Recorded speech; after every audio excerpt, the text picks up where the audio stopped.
Good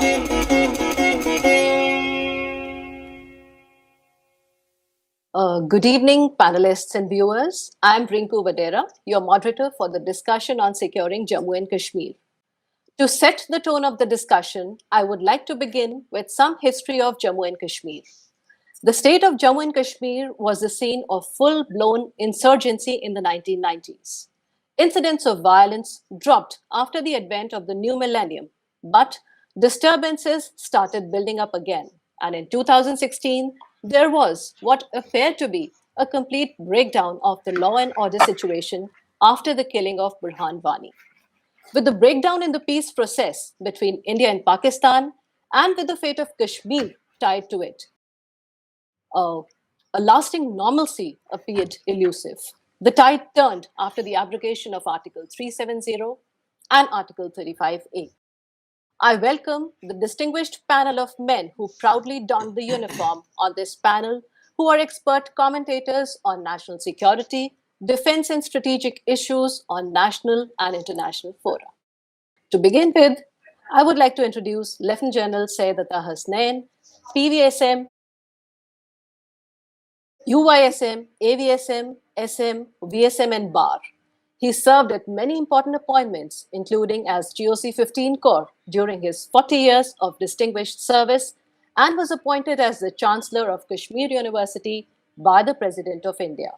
He is a member, National Disaster Management Authority, NDMA of India, and fellow at Vivekanand International Foundation.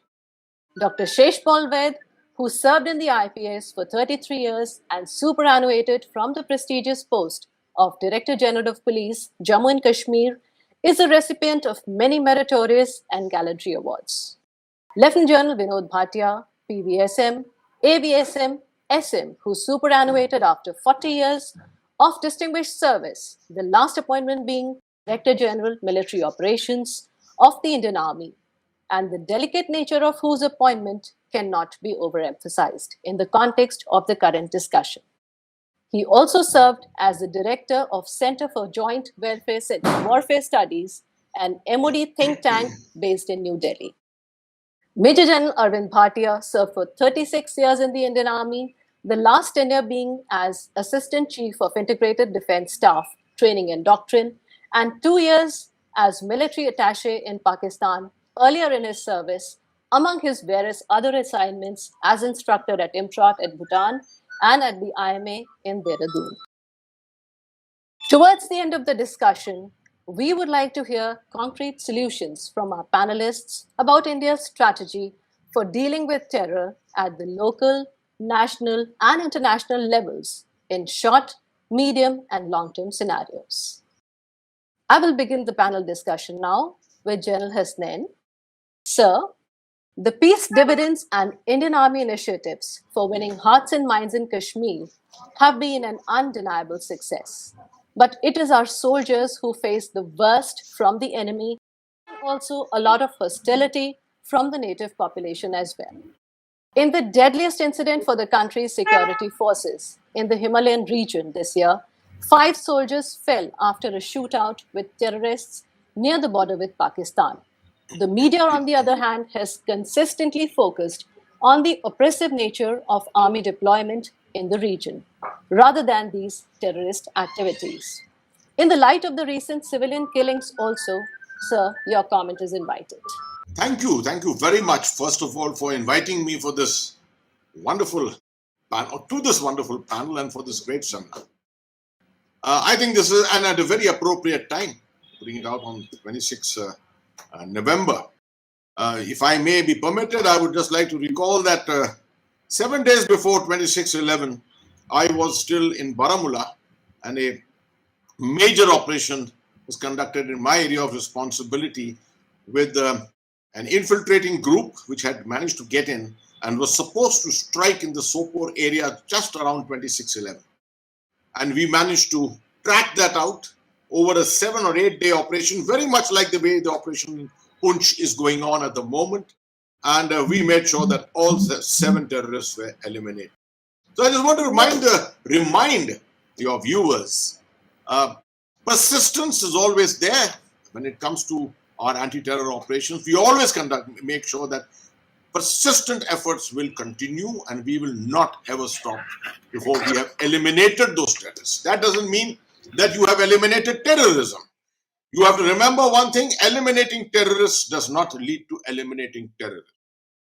And therefore, the basic premise on what was just spoken about winning hearts and minds is based on the fact that you have to separate the people from the terrorist, because the people are sandwiched here between the terrorist and the security forces, and the people, or the awam as it's called in Kashmir, is the center of gravity. The Indian Army has always followed a people-friendly approach. People-friendly operations, people-friendly approach. Right at the beginning, starting from 1989-90, we did not adopt Sadbhavana at that time. People think that since Sadbhavana was only adopted in 1997, the Indian Army was not into this whole concept of winning hearts and minds. Let me reassure you, right from 1989, we had what is called a mix, a balance of hard and soft power. We know the importance, the Indian Army knows it, the Indian Army soldiers know it, the importance of keeping the people on our side. We have worked on it, we have worked very hard on it. Unfortunately, we have not been able to perhaps communicate sufficiently with the rest of India, the people in the rest of India, who do not correctly appreciate what the concept of operations in the Kashmir Valley are, or in Jammu and Kashmir are. They think the Indian Army is there only for the conduct of robust operations. The second thing is, within the army itself, within our cadres itself, this is alien to the whole idea of warfare. Because when you treat an enemy as an enemy, you don't start you start employing soft power. So here there is a level of confusion in the public in India, and many times among a lot of people within the uniform, who think their job is only here to eliminate terrorists, not realizing that the strategy of the Indian Army, the strategy of the higher commander, his intent is to resolve the problem, and the resolving of the problem is through the balance of hard and soft power. This is something on which we have to work much more. Unfortunately, the media in India also doesn't understand this correctly. And you find all kinds of questioning being done, particularly on electronic media, on the methodologies and concepts that the Indian Army follows, the way that it treats people in the street, the people in the public at large, despite the fact that there is a fairly large and fairly determined pushback against us by the public. What you don't perhaps see, what people don't see there normally, is the acceptance by the public of the activities of the Indian Army. I wish a lot of people from India, a lot of people from the media could come and see the medical camps that we conduct. How people come up and hug our doctors. How, when we announce that a particular unit or a sub-unit of the Rashtriya Rifles is moving out from an area, we are relocating it, how there is a dharna on our doorstep to tell us, you cannot move out from our villages. Your presence is what provides us security. These things are not known to them. These things are hardly known to people around. And that's why it's so important, because at the end of the day, your aim is entirely that the entire population of Kashmir must wish you with Jai Hind. The day the population of Kashmir wishes you with Jai Hind, you have won the battle. Thank you. That was very well said, General Hasnain. In fact, I'm looking forward to the day when Tiranga is there on every spot in Kashmir, and with equal love and respect as we do in the army and other places in the country. Dr. Ved, my next question is for you, sir. A large population of the youth has only seen violence since they were born. How effective has the peace dividend been in the valley in your experience within the civil administration? Do you think something went wrong, or do you think there were lessons that were learned? Please share your experience with us, sir. Violence, what we have been seeing for the last 3 decades in Kashmir, a full generation of Kashmiri boys were born after 1990, and those who are now in their youth they have seen only this period of violence, and the period of hartals, the ban calls and disruption and lack of tourism, lack of development, all in these 3 decades, the destruction and death which was brought by this the covert war which Pakistan has launched against India, and the proxy war which Kashmir is witnessing as a battleground. This whole generation has come up, but see, in the early 90s, we saw an upsurge of violence all across the valley, and then slowly the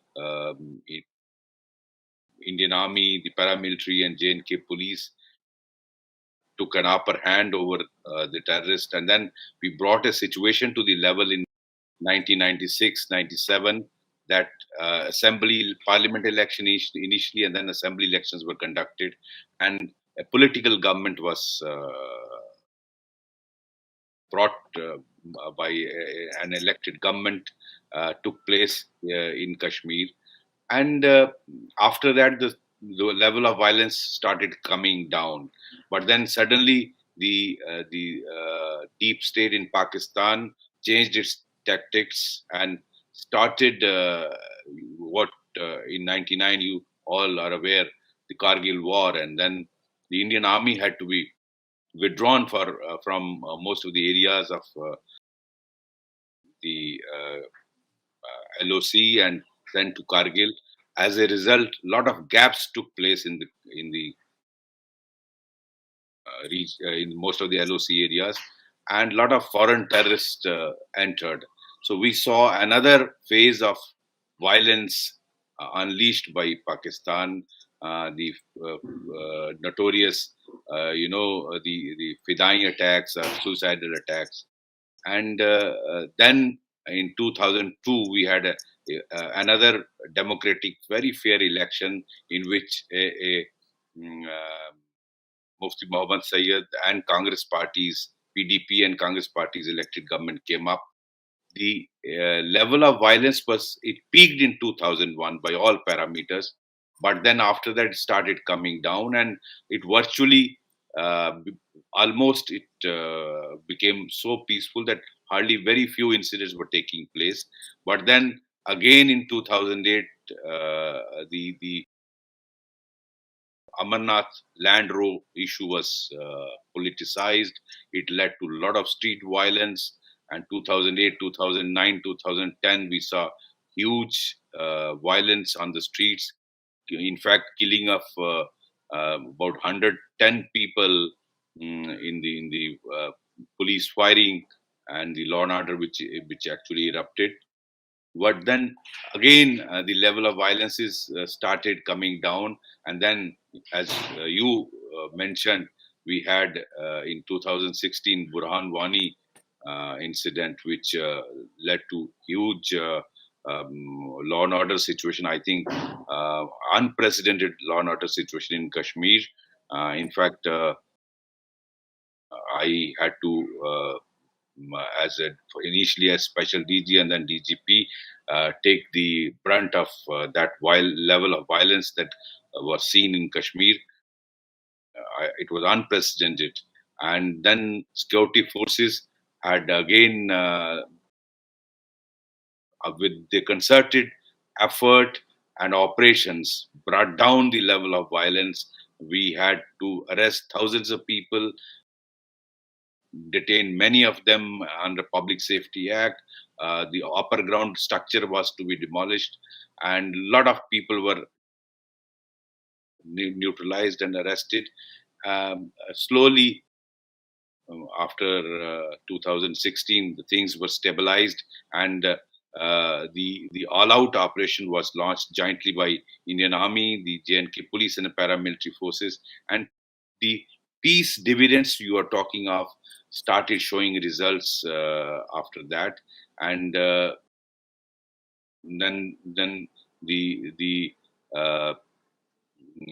abrogation of Article 370 and 35A by Indian Parliament, and you saw how things started stabilizing and improving. The law and order improved. The kind of stone pelting incidents which you were seeing in one day, 50, 60 incidents of stone pelting in one day, came down drastically, virtually to nil. And a lot of terrorist commanders and their ranks were eliminated. So again, the handlers across changed their strategy, and recently, last month, a month before that, you saw killing of civilians, civilian targeted killings of minorities and outside labor. And this is how we have been facing the proxy war unleashed by Pakistan from across.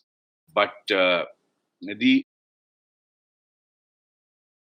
my personal view is uh, the ecosystem which continues to exist in Kashmir Valley over the last few decades need to be dismantled before you can actually harness the dividends of peace for a young generation of Kashmir Valley. And I think a lot of steps in that directions are being taken.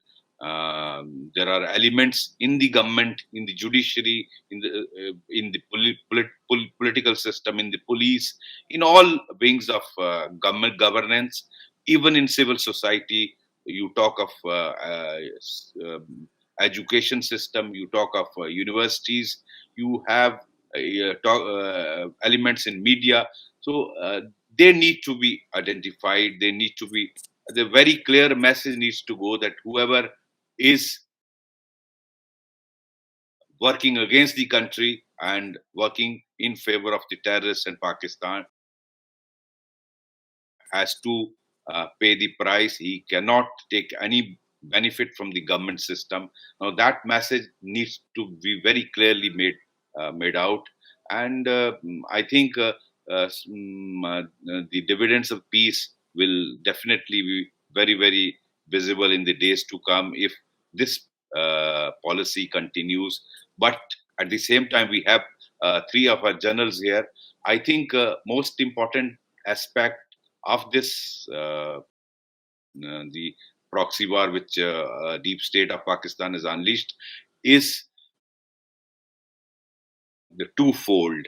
Number one, we must do everything in our might to bring it to almost zero level, the infiltration of terrorists and the weapons which are coming. Without that, this terrorism cannot perpetuate. And the last man who's joining terrorist rank. The fact remains, even today, a lot of boys are joining terrorist rank, and we must do everything in our resources to ensure that no boy of Kashmir joins these terrorist ranks. Ultimately, Pakistan takes advantage of in the fault lines in our own backyard. So we need to ensure that no boy joins terrorist ranks. So on these two premise, we need to work out. And the third aspect of it is the misuse of internet and social media, by which this deep state radicalizes our youth, and the various madrasas which are running, they are on the pretext of religious education, young minds are being polluted and they are being radicalized. I think we need to work on that. These are the three aspects which, if we concentrate, we can definitely bring peace dividends to Kashmir Valley. All right. Thank you, Dr. Ved. You mentioned Pakistan, and I would like General Vinod Bhatia to tell us that since Ziaul Haq's policies were intended to strengthen the Islamic character of Pakistani law, society, and the military, he also hosted the Afghan Mujahideen on Pakistani soil. Given this history of terror sponsorship and the continuous legacy of Islamic ideology in the Pak army, do you think the same has a bearing on the continuing acts of terror that they sponsor in India? Thank you. Thank you for the question, and thank you for inviting me to this very distinguished panel. Yes, I think we have to look at it, the securing J&K in two aspects. One is the external factor, which is definitely Pakistan, and the second, internal factors, like said earlier by the two panelists. But Pakistan remains the challenge. The radicalization has been of the army in Pakistan, and we have to understand that Pakistan army drives the India policy, as also they drive the Afghan policy and the US policy and the China policy. It is a domestic, economic, and the political relevance of Pakistan is at stake. So we cannot expect Pakistan army to do what it is not doing, and the proxy war will continue, leading India with 1,000 cuts of policy which is there, and we have actually changed much of it in the last 4 decades. And today, let me say that the violence levels in Jammu and Kashmir are not subcritical; they're still in the public domain and not in the law and order domain. But they are much less than what they were earlier. Especially if you look at the violence level in 2000 as portrayed out by Mr. Vaid. And General Hasnan, of course, much to contribute to this. The fact remains that how do we change the behavior of the Pakistani army? So that is the key question, actually. And Pakistan army behavior can only be changed if we raise the cost for the Pakistani army, the military cost of the Pakistani army, which was the first time it was done with the surgical strikes in 2016 September, and thereafter to an extent in in the precision airstrikes in Jabba Top. I don't call it Balakot because Balakot is Pakistani construct. It was IW construct because the terrorist camp was Jabba Top. So we have to raise the costs for Pakistan, and they should know that. And the pinch should be felt by the people of Pakistan, because as long as the people of Pakistan keep believing in the Pakistani army, the Pakistan army will encourage to do what it's doing.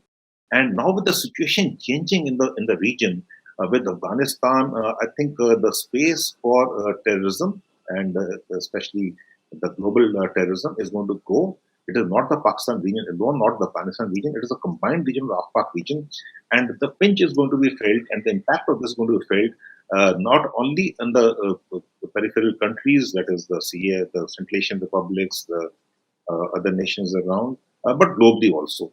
If you look at the global war on terror or the global terror, it's 80 to 85%. It has a direct or an indirect connect to Pakistan somewhere. So that we need to highlight. We need to make sure that Pakistan is at the military level. I think what we need is a 3P strategy for the military. That is, we have a proactive strategy, we have a preemptive strategy, and we have a punitive strategy. And this has amply demonstrated, and Pakistan should know that. They've been, hiding behind the nuclear rhetoric that we're a nuclear armed nation, and if you do anything, we'll go nuclear. But if you look at what has actually happened is surgical strikes and precision air strikes, both times the nuclear rhetoric was missing. But they have to understand what are our red lines, and they don't cross our red lines. Additionally, I think at the diplomatic level, we need to isolate Pakistan, which has been done to some extent, but it needs it needs a little long-term strategy. It's not going to be easy to change Pakistan's behavior. And at the economic level, I think it's the right time now. Pakistan economically is in a bad shape, and if we could put some more pressure on Pakistan, I think the Pakistan people realize the futility of what is happening along the India borders. And then they will get after the Pakistan politics is controlled by Pakistani army. They are smart. Their strategy is very smart. What they did in Afghanistan was very smart. Let me say that we must give them credit for what they're doing. They hunted with the hounds and ran with the hares, and they fought the global war on terror with USA to defeat Taliban, and they trained the Taliban to defeat the US. So it is a win-win situation for Pakistan. But this is going to impact them. They have ridden the tiger. So how do they respond to the tiger? So this, I think, the time, the next few years is absolutely right to put pressure on Pakistan in the military domain, in the political domain, and the economic domain. And if we can do that, and it's already been done to a great extent in the last 5-6 years, starting 2016, and we continue to do that. We need to keep our counter infiltration grid strengthened. Fortunately, despite what has happened on the line of actual control, let me assure that the counter infiltration grid is very effective. But there's going to be no zero infiltration, as General Hasnan would also tell me. We were both GOC on either side of Peer Panjal. We had infiltration on 21st November. We had infiltration 19th November in the same Punch Kishan sector.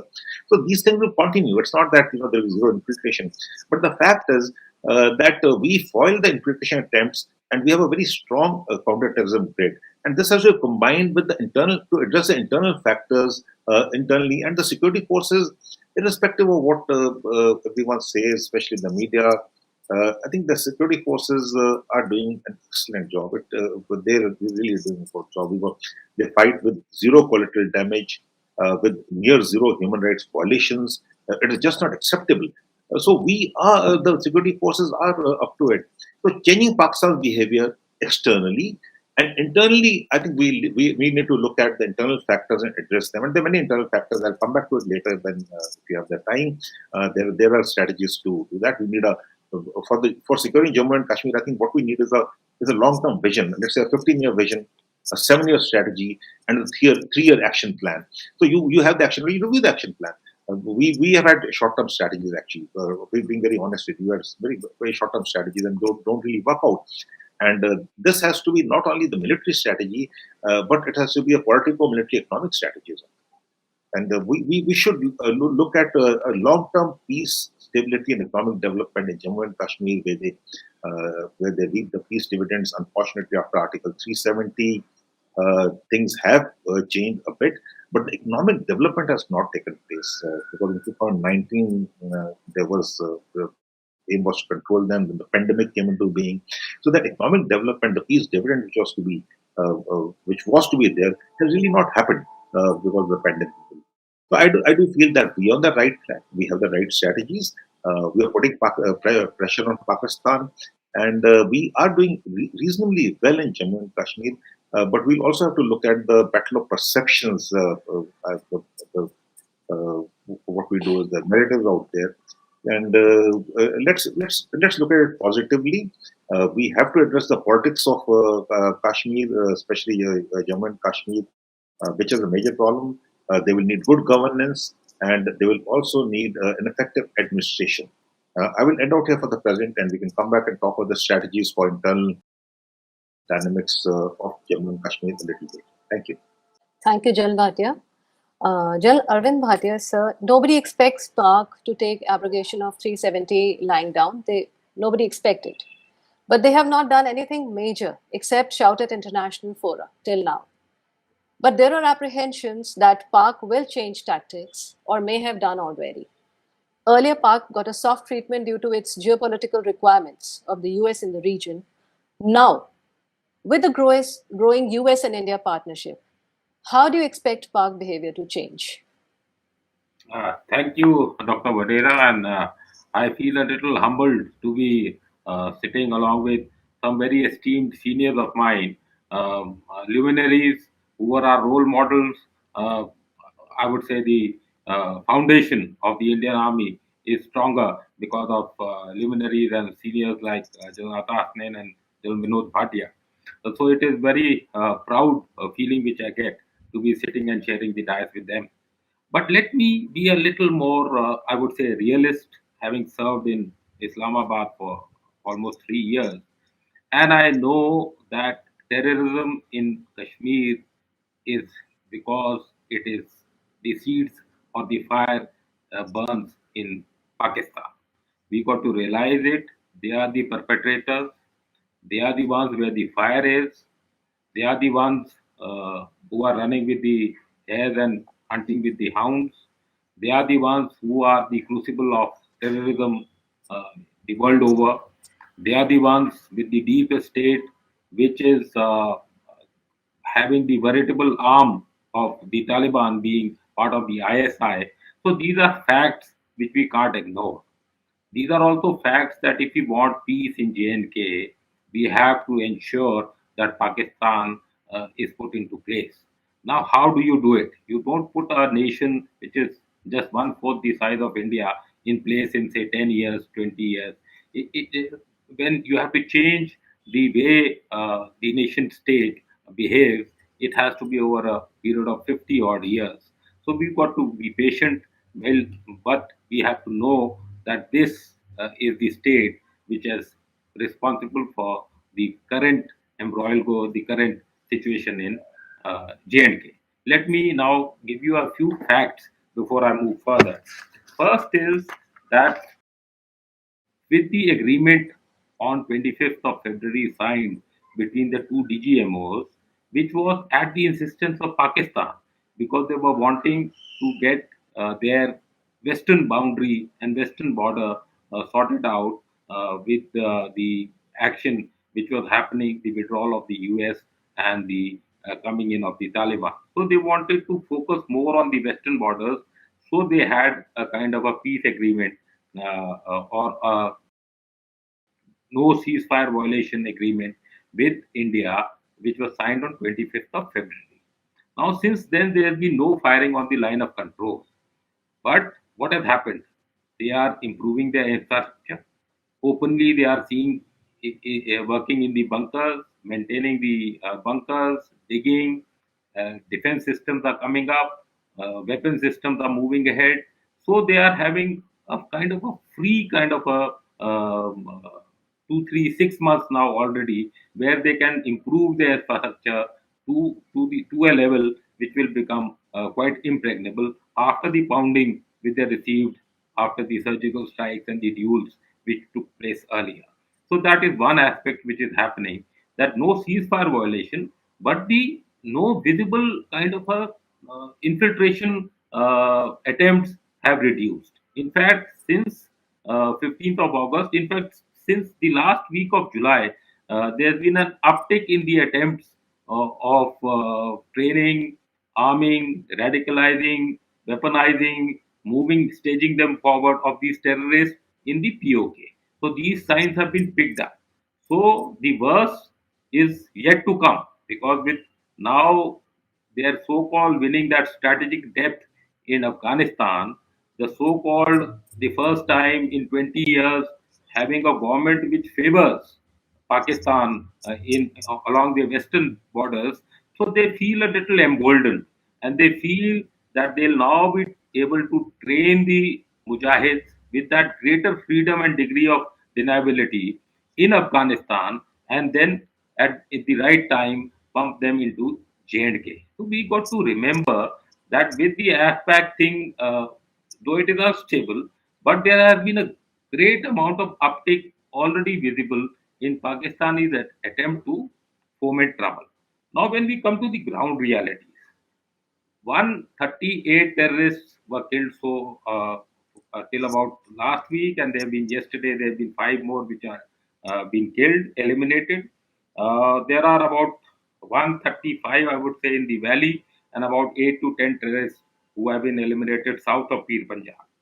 Also, so far this year, about 55 terrorist oblique overground workers have been arrested. North of Pir Panjal ranges, about 39 of them, and 16 odd terrorists oblique OGW have been apprehended south of Pir Panjal. There has been an uptick in the tourism, of course, but lately, if you would see that this year, 28 civilians have also been targeted by the terrorists. Out of those 28 civilians, 12 since 2nd of October, and which includes, of course, that principal, and then there was a teacher, then there was a salesperson, there was a police constable. So there is a pronounced attempt for towards minority killings, targeting of Bihari worker class, which has come to make some money during this time into the valley during the tourism season. So there is an uptick in the violence levels also targeted towards the minorities. So this is what is seen when we look at this. When we come to the present strength of terrorists, and we saw the intelligences are saying that there are about 200 plus minus 10 terrorists in the valley and south of Pir Panjal, 180 odd in the valley, and about 20-25 south of Pir Panjal. Out of these 20, I was discussing with the intelligences, and they were saying that they anticipate that about 85 out of these, about 200 plus, are the foreign terrorist elements, and the rest, about 115, 120 odd, would be the terrorists who are homegrown terrorists. Definitely, the recruitment patterns since the last 2, 3 years have shown a downward trend.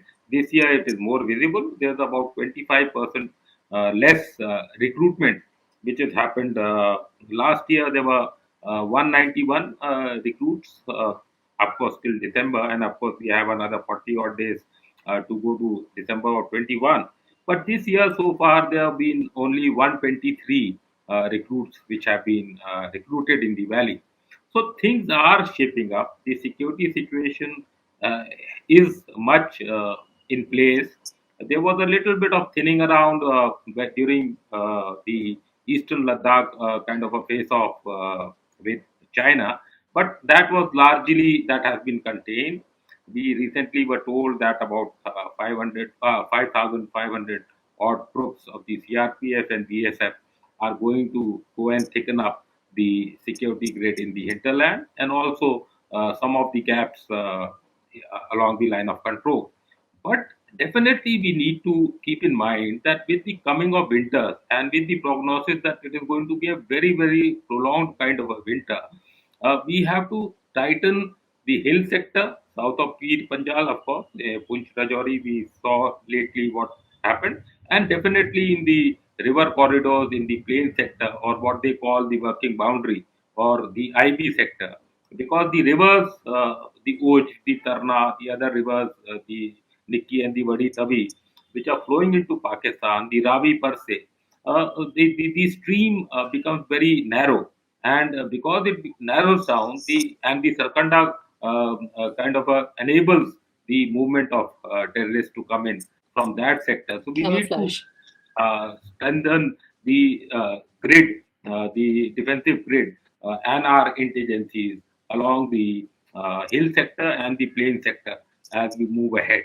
But definitely, one thing is very clear that situation in J&K cannot improve till the time this external tap, which will not be closed unless, like what General Vinod Bhatia said, that we punish the real perpetrator of terrorism or the terrorist, the thing which the problems which he is creating for us, not only in J&K but also the advantages he wants to make of our perceived fault lines, be it on ethnic grounds, be it on religious grounds, be it on economic disparity grounds. So he's trying his best, and he will not sit easy and let us grow or let both of us grow together. He is not looking for that. I will just read out two statements which in a recent panel discussion also I have said to just bring into perspective as to how Pakistan thinks about India.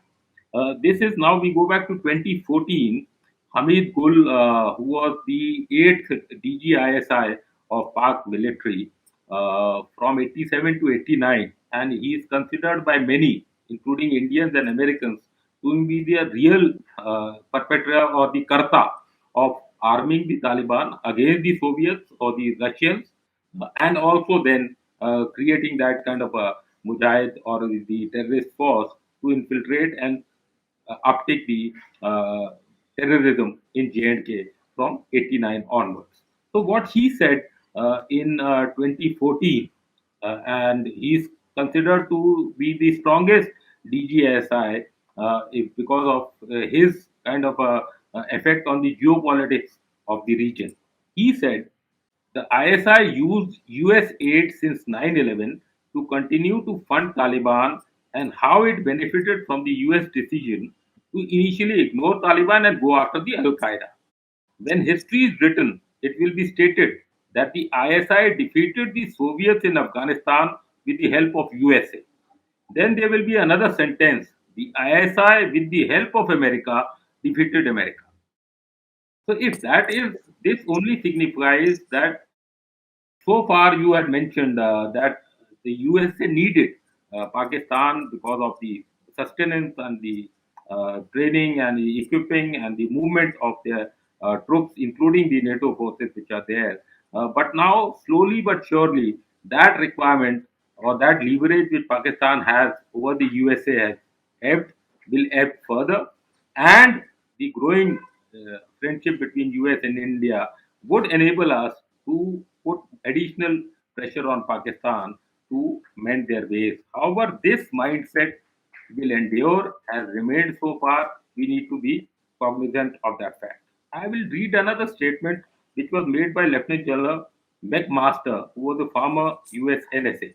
And he has said very categorically, we have to stop pretending that Pakistan is a partner. Pakistan has been acting as an enemy nation by organizing, training, equipping Taliban, and by continuing to use jihadist terrorist organizations as an arm of their foreign policy. We need to treat Pakistan as a pariah state if it doesn't stop its support to terrorists. Now, if you take this in the backdrop to what the latest statement by Zabihullah Mujahid, the spokesperson of Taliban, had to say, and he said on a Pak TV interview very last week, or I think in September, that Pakistan is like a second home. If war should ever resume and the Taliban need an external sanctuary, Pak again would be their preferred home away from home. Now, with all these facts in mind, we know where the root cause is and we need to address that while the security situation, while the winning the hearts and minds of the people, while the strengthening of the grid, all that happens here, while the political and diplomatic initiatives are also taken, we need to understand that we need to sort out Pakistan till we need, or else we'll not get peace in J&K. I would now await for my next turn to continue the discussion. Thank you. Thank you, General Bhatia. They were very important inputs regarding terror recruitment by Pakistan, and we will wait and watch if supporting Taliban backfires on Pakistan itself. My next question is addressed to both General Hasnain and Mr. Vaid. Sir, what is the reason for the Kashmiri youth's affinity towards terrorist activities? And what is the reason that they get attracted to even giving up their lives for this cause? So this is a very interesting and a very important question. Youth is the core center of any terrorist movement. There is an ideological element to it. There are a lot of ideologues, separatists, generally older people who are leading this kind of movement. But the rank and file, which has to perpetrate, carry out all these actions, primarily comes from the youth cadres, the youth elements. Earlier, we already discussed that in the current situation, we are looking at a segment of youth who were born perhaps in the mid-90s, even the early part of the millennium. And all that they have seen in their lives is nothing but the stamp of the boot. They've only seen the armed force, the army, the Jammu and Kashmir police, the CRPF at their doorstep. They've only seen their parents, their houses being searched, their parents being questioned at checkpoints, and things of this variety. You know, if you put yourself in the shoes of that same segment of population, you start realizing, you start hating the system which is doing all this. This system which is doing all this is for the sake of security. But you can't sell this idea of security to the very people with whom you're doing all this. They take it differently. So what happens is you've got a whole set of alienated youth. That's from the physical side of the experience that they get. They are unfortunate that they've been born into a period in which communication technology has really taken off. Everyone is holding a smartphone. I still remember in the late 90s, we were only monitoring radio sets to see if you could get radio communications of the terrorists. Today everyone is communicating with the other person either on email or on various social media platforms and things like that. It's just a touch of a button. Now, messages from across if a young person in Kashmir could hardly communicate with someone in Pakistan in the past. Today, you touch a button, press a few keys, and you've got a message across. That same message is coming back to you. So communication technology has made a huge difference here. And it's very clear we should look at Pakistan's aim. In fact, the start point of this whole discussion is Pakistan's aim. What is the aim of Pakistan? It is to create this turbulence in your environment, not allow India to grow. They know what is India's potential. They will not allow you to grow. Their whole intention was to wreak revenge for what happened in 1971. They know that they're not strong enough to do this in the battlefield against you. They know they're not strong enough economically to do this to you. But they will do it to you in other different areas to keep you all the time in the grips of securitization. And this securitization is what leads to this alienation, further alienation. So it's a vicious cycle which goes on. You want to break that vicious cycle somewhere. You have to get back to the youth. You have to approach them. You have to sit down with them. You have to create the environment for them. But the unfortunate thing is that every time the government tries, let me assure you, the Jammu and Kashmir police tries very hard. The army tries very hard. The CRPF has got its own programs. We all work together. We try and reach out to the people. And in the people, when we reach out, the youth is one of our core centers, the core agent organizations to which we like to reach out. Sit with them. Go to schools and colleges. Tell them what is there happening in the rest of the world.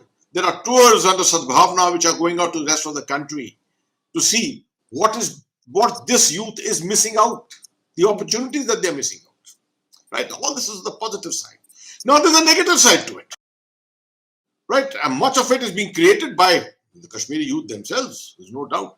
You go and study in the rest of India. You've got the scholarships under the Prime Minister's Yojana. Things are being underwritten for you, paid for you. You've got a potential to create a career for yourself. You go to a college, a vocational college somewhere, and there on a day on which India and Pakistan are playing cricket, you start cheering for the Pakistani team. So this is called harakiri. True. Committing harakiri. Because you want to provoke. You want to provoke the very people who are trying to do things for you. So this is a vicious cycle all the time. Whatever we achieve, whatever the army, the police, the CRPF, the government, whatever we attempt to achieve and manage to achieve year on year is negated by various such activities which are sponsored to a great extent. There's a lot of fun, a lot of money in this game.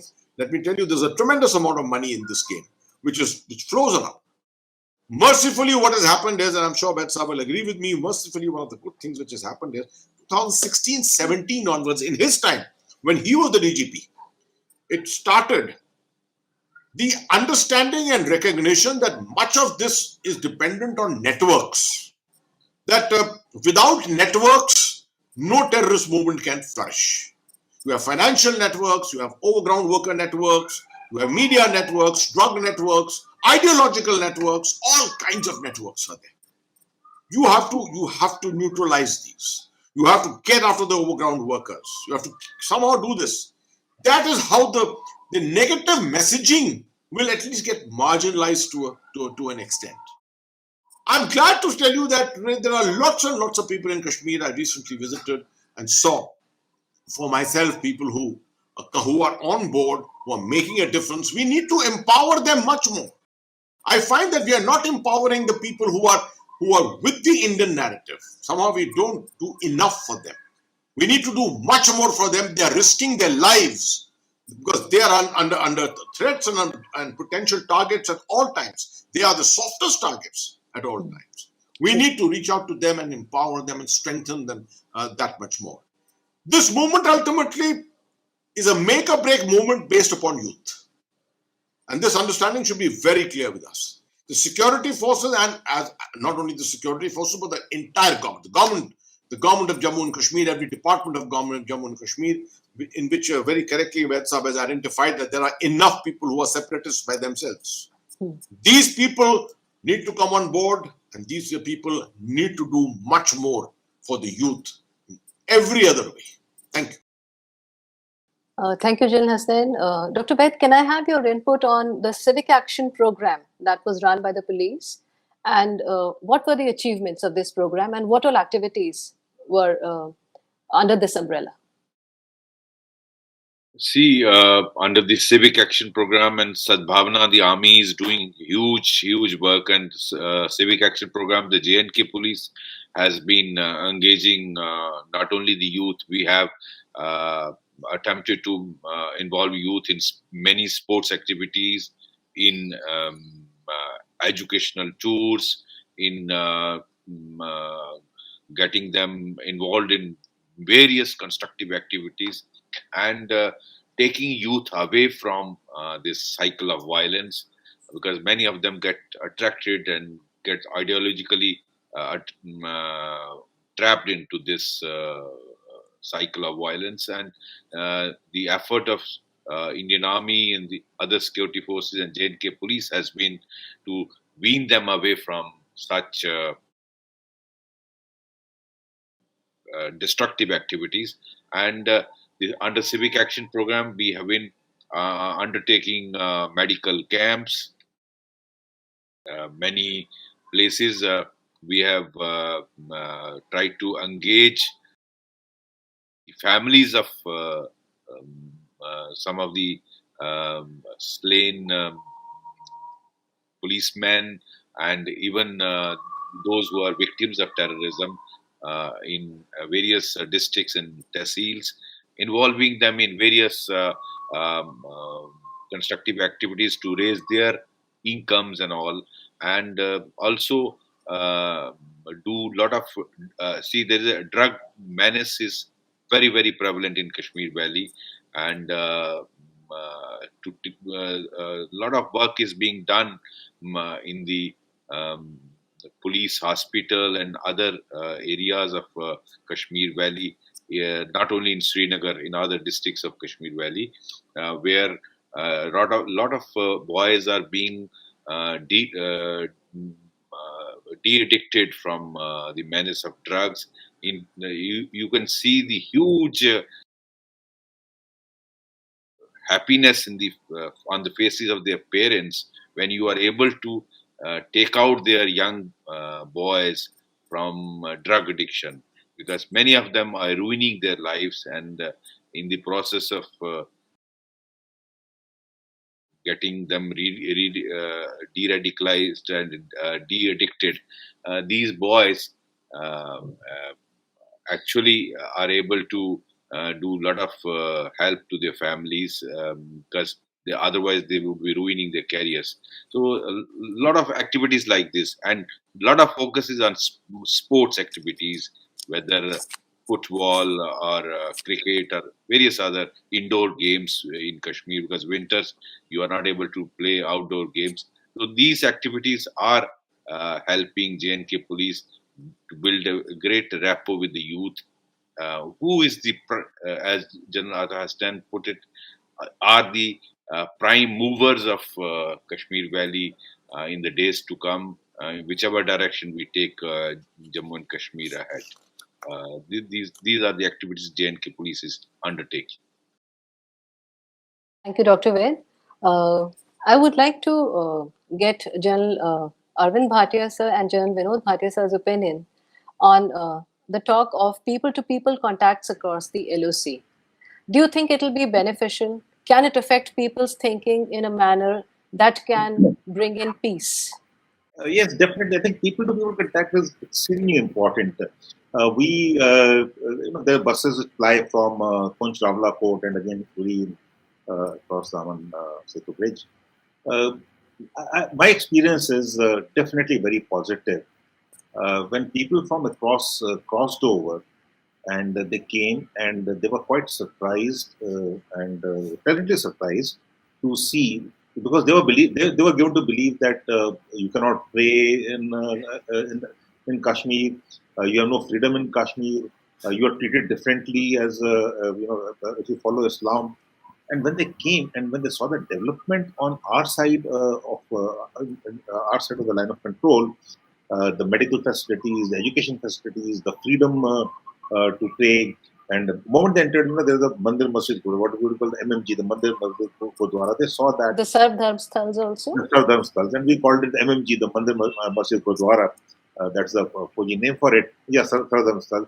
And they were pleasantly surprised. They did not see that. And they were not very happy to go back. They came to visit and some of them overstayed. Also, when they came in, they carried very little. And when they went back, they were authorized to carry about 30 kgs in the bus. But each one would carry about 70, 80, 100 kgs, and we let them carry. Even the cost of umbrellas in Punch went up. The cost went up because they would carry so much of stuff. So there is a change. People-to-people contact, I think, is very important, not only across the LC, but even otherwise. We find Pakistani people at large. We have to, we have the same origins. And we got to invest in the people of Pakistan and tell them it's a IW campaign, I would say, it's an information war campaign. Tell them the narratives that how they are being badly impacted by the policies of the Pakistani army, who have a very lavish lifestyle, and who is suffering actually. It's the Pakistan economy and the Pakistani people. So it is, definitely along the LC, I think we have to open up people to people contact. It is very important that they realize what is on this side, develop this side, and across, when our people used to go and they used to come back, Kashmiriyat is missing across the hills. There is hardly any Kashmiriyat left. The Kashmiri music is not there. The Kashmiri cuisine is not there. The Kashmiri penawa is not there. There's no Kashmiriyat. It has all been degraded by the influx of Punjabis and others across that like whole. So people to people contact, I think, is the key issue where we have to get them to understand the harm that is happening to them. And people are simple always. They're very simple people, and they need to listen.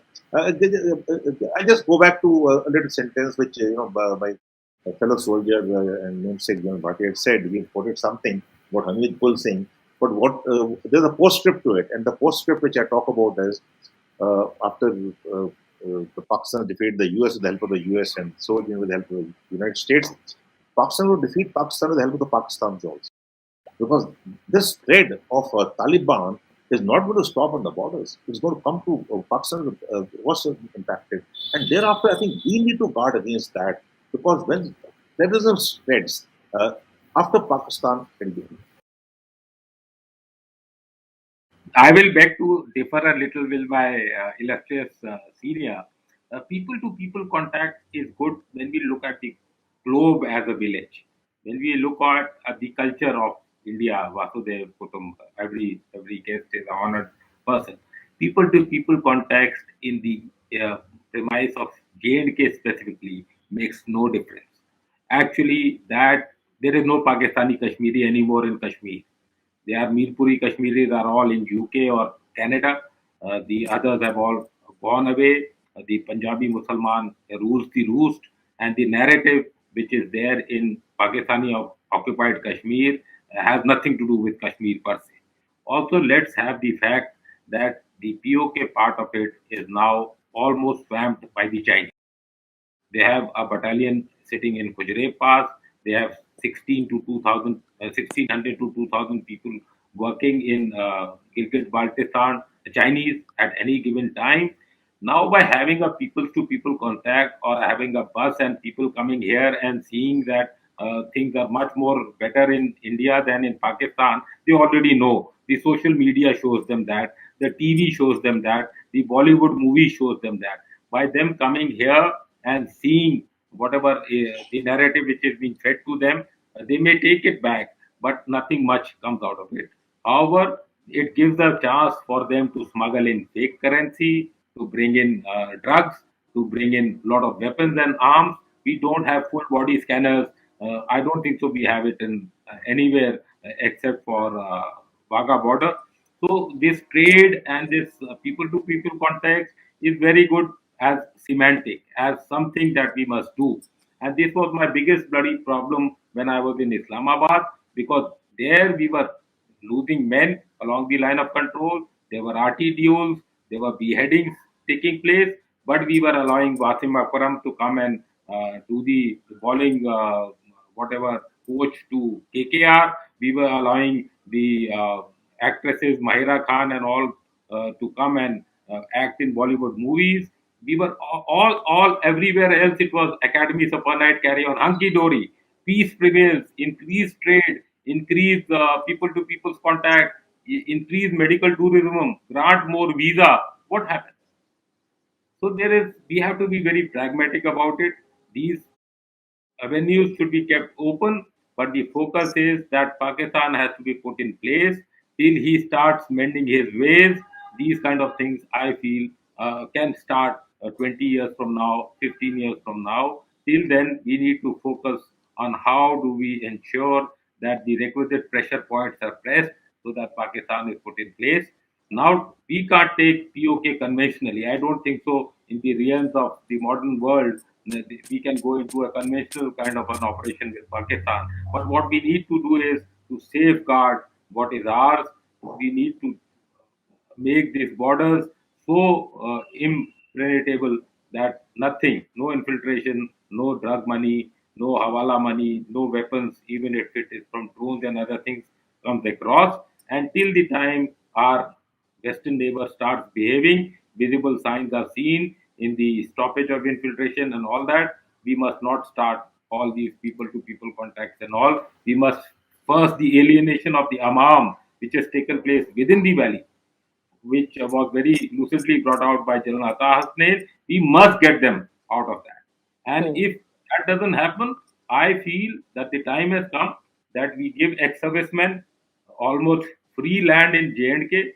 We get other Indians who are wanting to settle down in J&K, and then that is how we bring the secular nature and try to revive Kashmirians, because Kashmirians includes that the Pandits have a voice, the minorities have a voice, the Sikhs have a voice, the Hindus have a voice, and all that. The mandirs come up, the Amarnath Yatra is able to go on the way it was going on earlier. Everything happens in that manner, and if need be, we get the Tibetans settled there.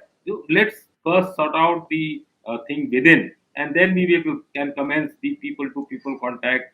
I will tell you a small narrative. My father was born in Bhera, and my mother was born in Jhelum. Now, and I used to cross that Bhera village, which was 20 kilometers on from the highway, the M3 highway, and I used to stop at the pit stop of Bhera, but never the ISI gave me permission to go and visit where my father was born. So things are, we have to be very pragmatic about it. Uh, I was once told by the ISI protocol officer, sir, unofficially you do go to Bhera, we'll just keep quiet and you visit where your father was born. I said, the Indian army doesn't do anything unofficially, especially in Officially. your country. So if you give me permission, I'll go and see where my father was born. If you don't give me permission, I will not. My in-laws came to Islamabad. They wanted to go to Katasraj, which is a a temple and a lake and a pond, and they were not allowed to go there. So we have to be very, very pragmatic about it. People to people contact, even if it is promoted, has no impact on the park establishment, has no impact on the political scene, has no impact on the deep-rooted hatred which Pakistan as a nation. I'm not talking about Harbors the for people India. harbor for India, and that 100,000 cuts, we are all aware. They are working at it. We need to be cogent of that fact, and we need to be very, very practical about it. General Hasnain and Mr. Bed, I would like your inputs on this question as well. I want both sides Yeah. of knowledge on this. The lockdown post the abrogation, which was more of because of the terrorist diktats rather than the state activity, was blamed upon the state, arbitrarily blamed upon by on the state. This is just one aspect of the favorable narrative building by Pakistan and Pakistan proxies. Do you think there's a need for improvement in our strategy for building media perception? Let me first address this question which was put to both our eminent generals. And I speak from experience of this that the first bus, the Karwan-e-Aman, left from Uri on the 7th of April 2005, and I was the commander of the Uri Brigade. And the first trade truck, the truck involving trade, entered into India and left from India from the Aman Setu bridge in 2008 November, when I was the GOC of the Dagger division in Baramulla. I think we need to get the context clear. General Vinod Bhatia explained very correctly one aspect. You see, you got to see the backdrop in 2005 and 2008, why this happened. 2005 was this was the time of the Mufti government, Mufti Muhammad Said's government. The healing touch which was going on from 2002 onwards, that was probably the second last year of his he had half a tenure, and after that Ghulam Nabi Azad was to come in. He wanted to leave behind a legacy, and the central government agreed to it, and Musharraf from the other side after the ceasefire. Both sides were in the spirit of bonhomie and attempting to create something different. The Sati Lamba diplomacy was going on. Sati Lamba, Ambassador Sati Lamba, a very, very eminent foreign service officer who was doing this shuttle diplomacy between India and between Delhi and Islamabad, and actually building up on the proposals of the so-called 4-point formula. to make the line of control irrelevant, borders irrelevant. This is the context with which you got to see this, right? Not that people-to-people contacts for the sake of people-to-people contacts. No, it was for a purpose that it was done at that particular time. Perhaps that narrative is old now, but there was another context to it.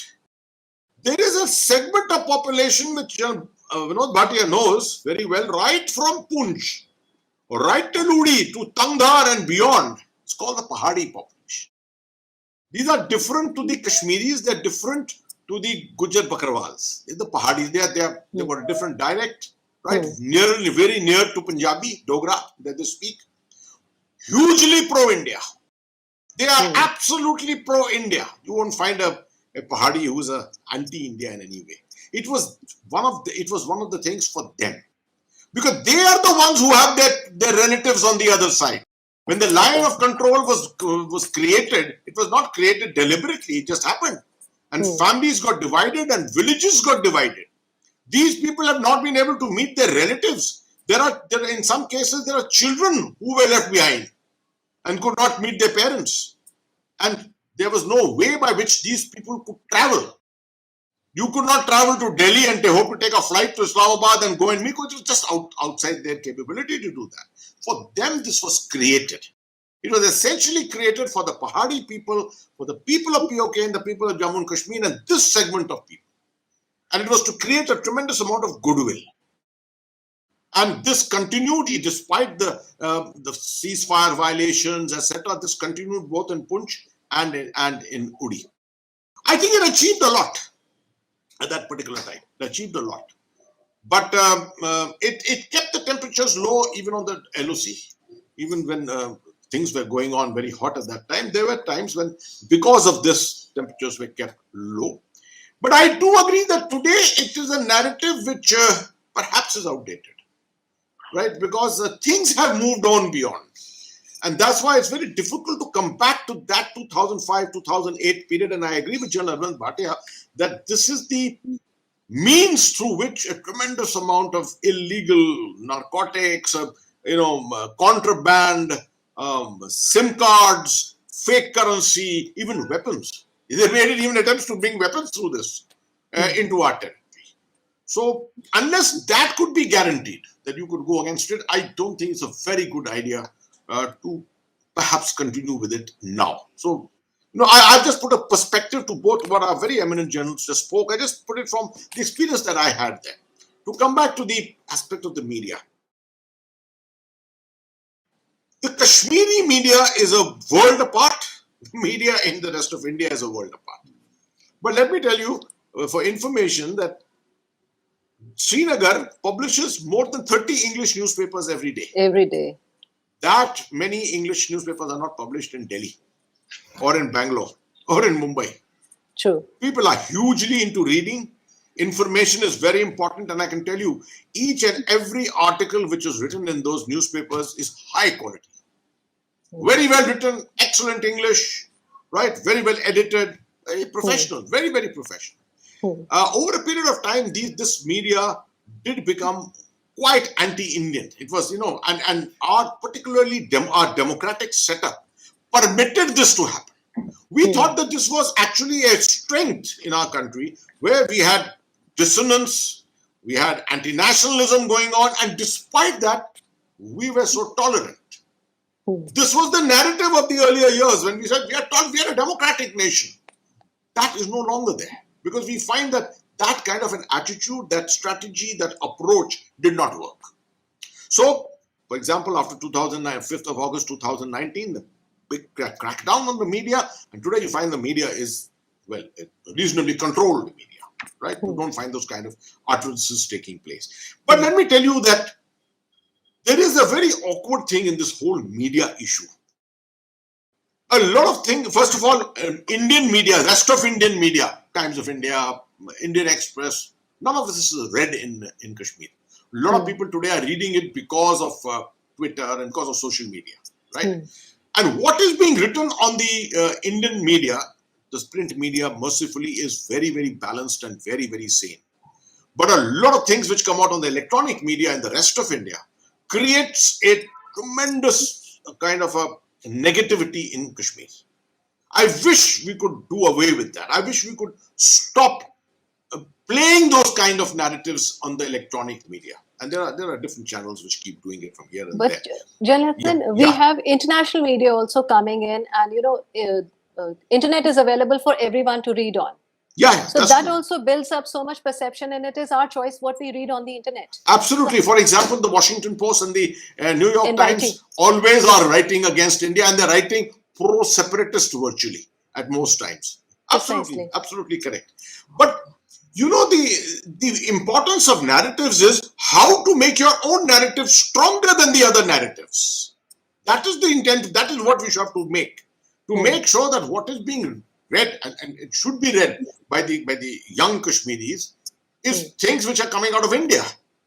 Most people are not attracted to that reading, but we need to try and make it attractive enough to people to read. For example, there should be very, very balanced people, narratives coming out. There should be personalities who are well known, respected in Kashmir, etc., who write things which are extremely balanced. Both sides don't work against the Kashmiri.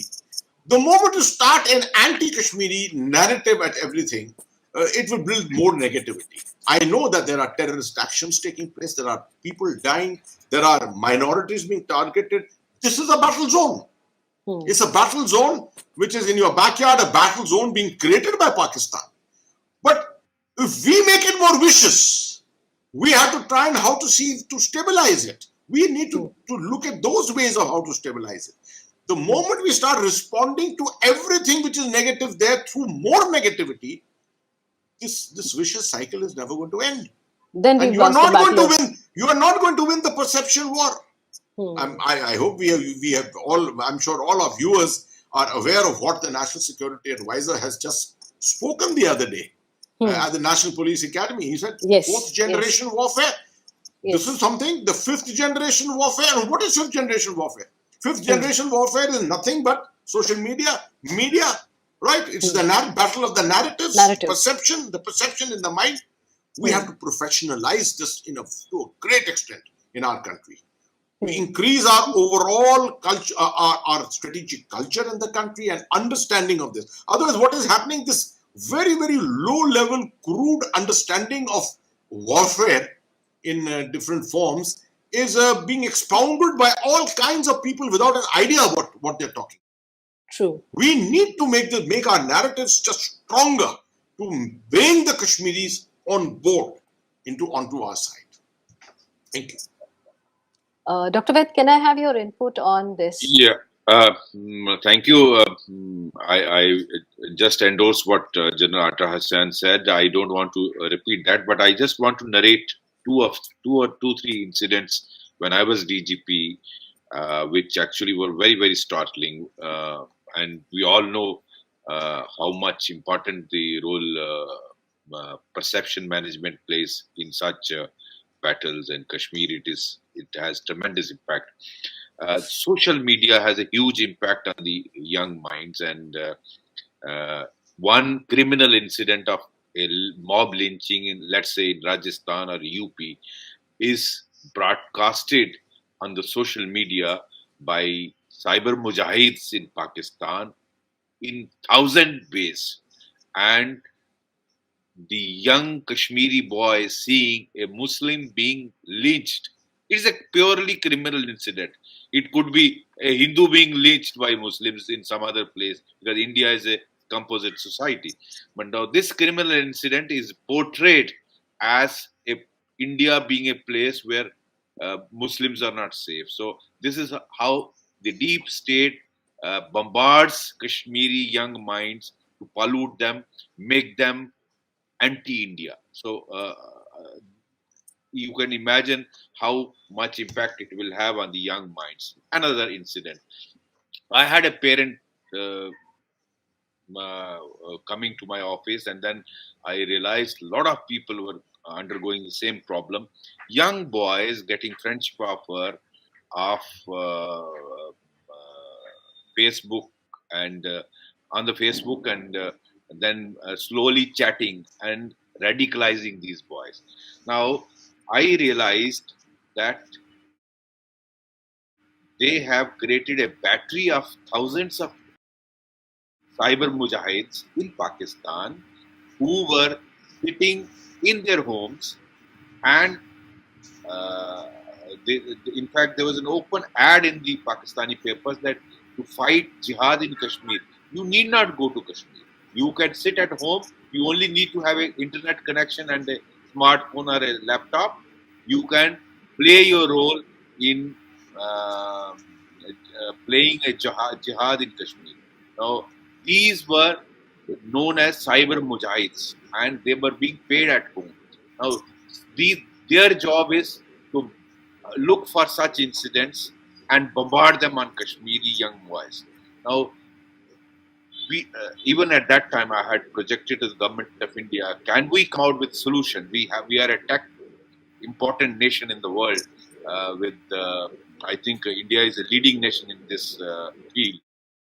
So I had requested the authorities in Delhi that can we come out with a solution that we are able to filter the material which is coming from Pakistan or come out with you see in China it doesn't happen, but though we can't follow China because it's a democratic country, but they have come out with a solution that they protect their generation from rest of the world if somebody wants to pollute their minds. Can we do in relation to Pakistan? Because that is other than LOC and IB penetration, where from where infiltration weapons come, the other way they can influence our youth in Kashmir and rest of India of the minority, Muslim minority, is through the medium of internet and social media. So we need to look for a solution to that. So that was another aspect. One more example. One person was killed in Srinagar by terrorists. He was being taken by his mother in an ambulance to his home in somewhere in Chadur or in district Badgam.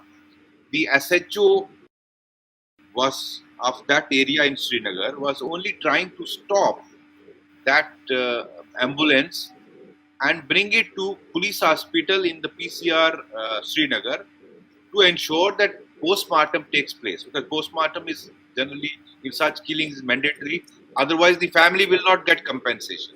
Now this elaborates the point of General Hasnan that the negativity of this local media in Kashmir, I could witness at that time, the whole incident of this was projected as if the SHO was harassing the lady that her son's postmortem must be done.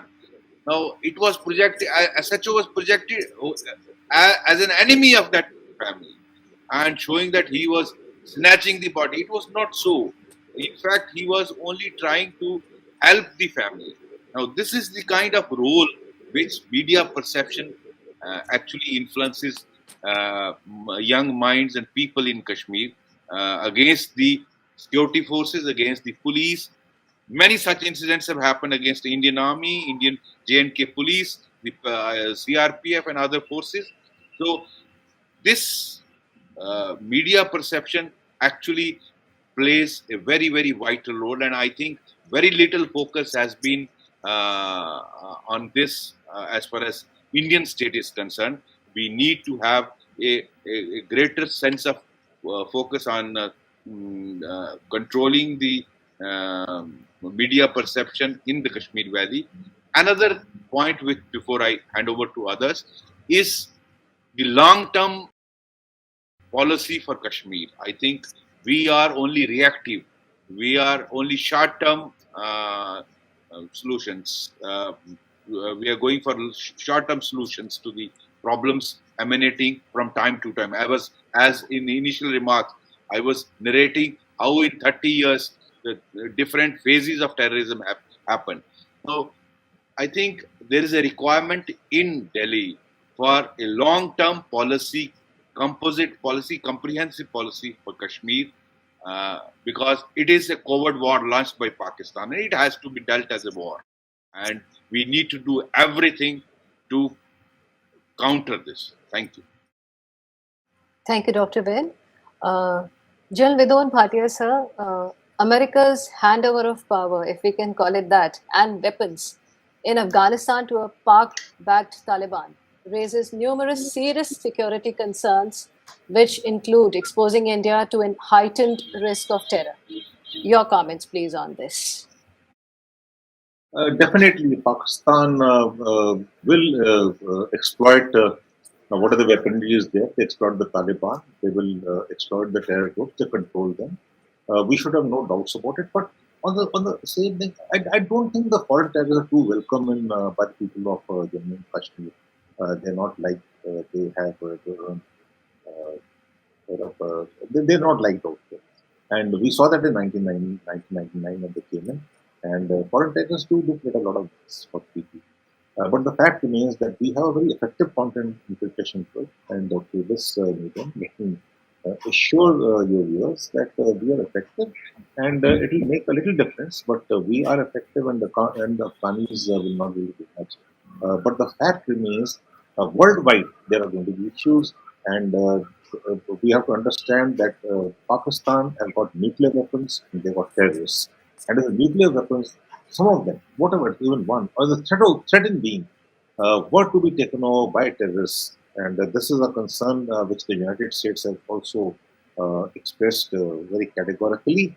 There will be major problems for the world and India also.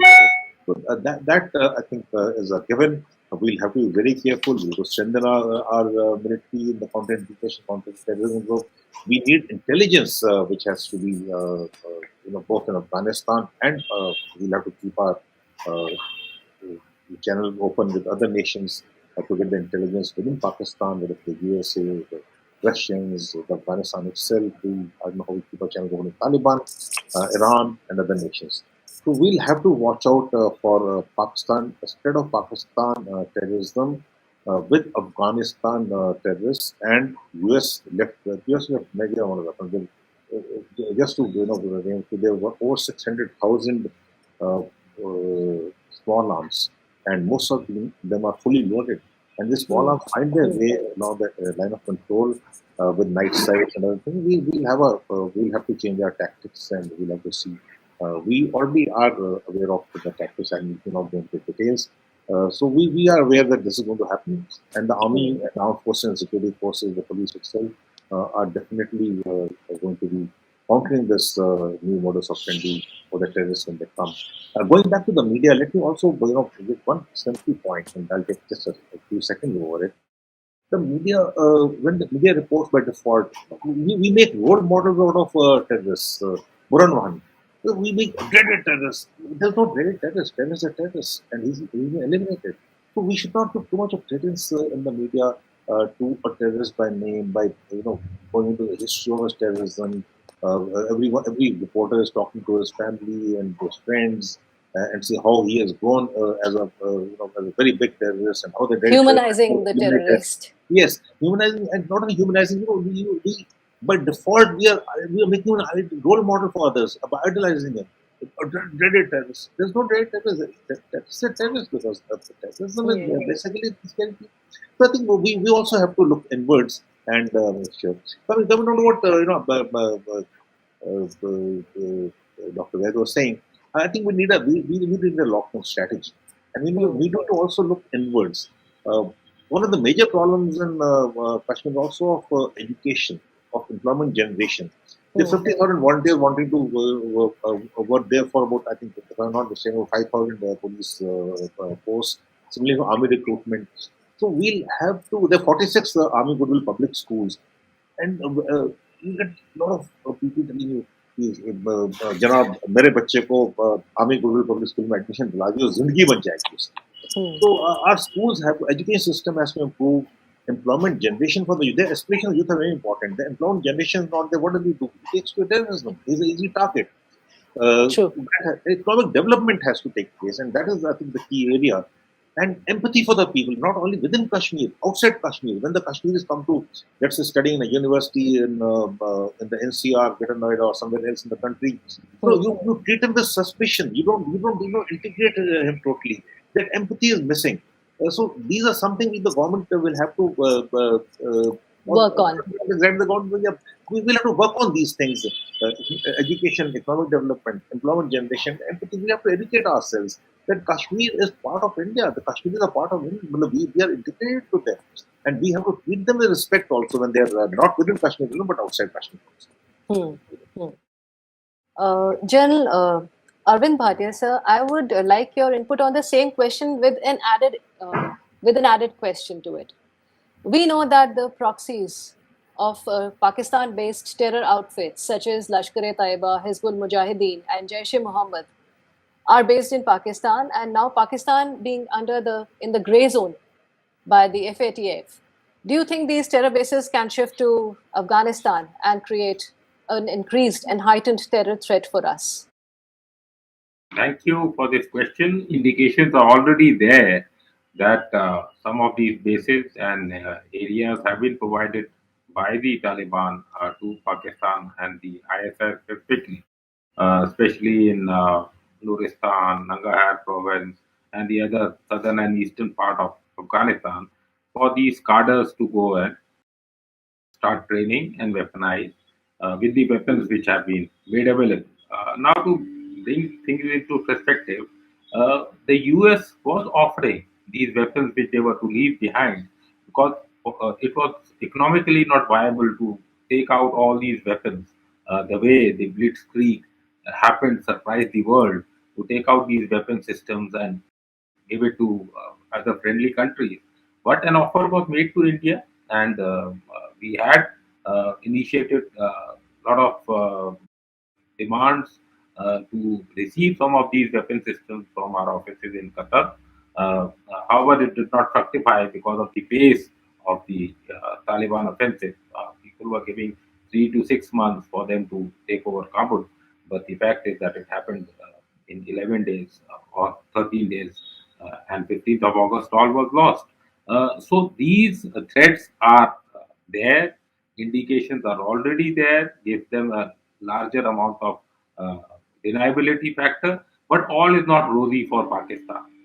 They have signed a very uneasy truce with the TTP starting from 6th of November for about 30 days. They'll say that they'll take it month by month. And the Taliban has been relatively vague because the ideological, I would say, compatibility between TTP and Taliban is the same. So for them to give them into the hands of Pakistan or to de-weaponize them is not going to be easy. And TTP had put on the, I would say, the tightened the screws in July. 32 kind of attempts were made on the Pak military. 9 Chinese engineers by the Pashtun nationalists or the Baluch nationalists had also been sorted out, or they had been killed. So the fact was that things were troubling Pakistan, and they were wanting to somehow bring TTP on the negotiating table. 8, 9 attempts have been made earlier also. It is not likely to hold. Then the other issues of the TLP, which is, I would say, a fringe political party, spoilers by whatever means, but with the pressure of Pak military, the political dispensation in Pakistan also has been making the right amount of noises, giving them amnesty. Their present chief, Saad Rizvi, is likely, who was a proscribed terrorist, is likely to be freed, while Pakistan's political dispensation or Imran Khan days himself are numbered. People are saying that come 20th of November, uh, Imran would go. And if PTI somehow retains power or this selected government remains in power, then the Pak military will either install Khatak or PMLN, Shahbaz Sharif, as the prime minister for whatever time that we have the new election, 6 months, 1 year, whatever. So things are very, very tenuous, or I would say flexible or fluid in Pakistan, and there are more challenges which are emerging from the AFPAC region than anything else. Till date, they have not been able to withdraw even a single Jawan from the western borders. They were thinking that with the truce with India along the eastern border, and with Taliban now playing ball with them, they'll be able to thin out the troops from regular troops from the western borders. They haven't been able to do so. They were wanting to 90% of the fence along that 2,570 kilometers of the Durand line is already fenced. But the problem is that with the kind of unemployment which has happened, the kind of famine kind of situation which has arisen there, the humanitarian kind of crisis which has happened, and Taliban 2.0, as bad, if not worse, than Taliban 1.0. So things are not very rosy. Uh, so far, they've been able to have a stricter kind of a border control. Only about 35,000 refugees have come into Pakistan. But come these winters going away and the kind of famine situation there, this influx of refugees and the weapons and the terrorists coming back into within Pakistan is going to exponentially increase. So things are going to be bad for them. But for the Pak military to maintain its primacy, the attempts to foment more trouble along the eastern borders in J&K is likely to increase. And like I said, in the immediate term, because of the winters and the closing of the passes up north, the attempts are going to be more pronounced in the hill sector or down in the plain sector. And definitely indications are already there. And we need to, because our influence, whatever you may say, our influence in Afghanistan has taken a beating with Taliban coming to power. Our consulates have closed down, our embassy is shuttered down, our whatever 3 billion plus of infrastructure remains there. It is not been targeted by the Taliban. Taliban minister, the foreign minister, has made some of the nice statements saying that they are not going to target Indian assets and interests in Afghanistan. So all that notwithstanding, with the Haqqanis gaining the primacy in the Taliban dispensation in Afghanistan, the Pakistan factor is going to be more pronounced. Stability is not likely to come there, and because stability is not going to come in Afghanistan, daily there's attack on the Taliban by the ISIS, by the AQ, by the Northern Alliance is becoming more and more powerful by the day, and the instability continues to actually grow very strongly. So that the problems of instability or destability in that area are definitely going to be seen in J&K. The LC or the anti-infiltration threat is quite strong. However, we should be prepared for this kind of a uptick in violence or terrorism or infiltration attempts in the near future. That is for sure. Thank you. Right. Thanks, Jen Bhatia. With this, I would like to put across one question, one common question to each of the esteemed panelists to answer. I would be requesting their inputs on this.